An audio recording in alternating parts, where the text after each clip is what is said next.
Isu pengambilan tanah Kampung Sungai Baru bukanlah isu baru dan ia bukan juga dimulakan oleh Kerajaan Madani. Sebaliknya, ia adalah legasi sejak tahun 2016 yang memuncak semasa pemerintahan Perikatan Nasional. Apabila Akta Pengambilan Tanah 1960 digunakan sepenuhnya untuk meluluskan projek pembangunan di kawasan tersebut. Untuk rekod, pengambilan tanah Kampung Sungai Baru telah diluluskan secara rasmi pada tahun 2021 ketika Kerajaan PN memerintah negara. Ketika itu, Tan Sri Anwar Musa memegang jawatan sebagai Menteri Wilayah Persekutuan sebelum digantikan oleh Syahidan Kasim. Kedua-dua mereka secara langsung terlibat dalam kelulusan serta pelaksanaan awal projek ini. Hari ini, pengerusi Jawatan Kuasa Sementara Penduduk Kampung, Zainab Alias, tampil menyatakan wakil-wakil rakyat seperti Anwar Musa, Syahidan Kasim dan Rina Harun yang ketika itu ahli Parlimen Titiwangsa lebih menyebelahi pemaju berbanding mempertahankan nasib penduduk kampung yang terjejas akibat projek pembangunan tersebut. Tuan Ibrahim Tuanman, Timbalan Presiden PAS serta bekas Menteri Kabinet PN sendiri mengakui dan meminta pemimpin PN yang terlibat ketika itu tampil memberikan penjelasan.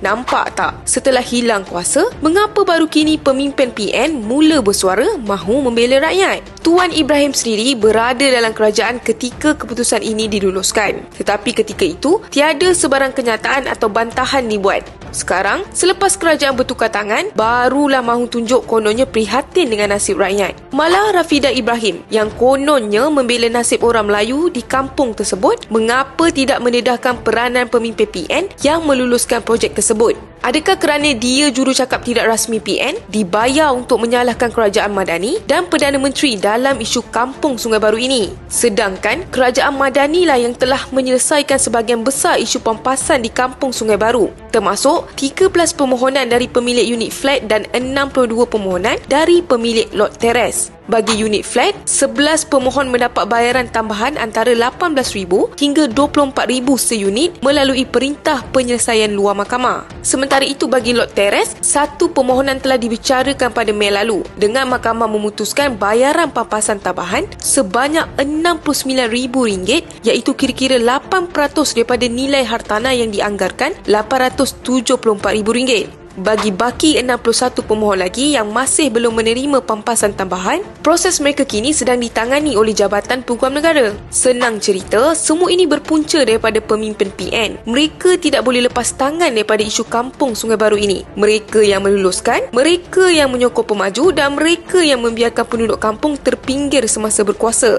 Kini, bila rakyat mula bersuara dan bertanya, barulah mereka tampil sebagai wira dan kononnya pejuang hak orang kampung. Tapi, rakyat takkan lupa siapa yang berdiam diri ketika berkuasa dan siapa yang hanya berani bersuara setelah tiada kuasa.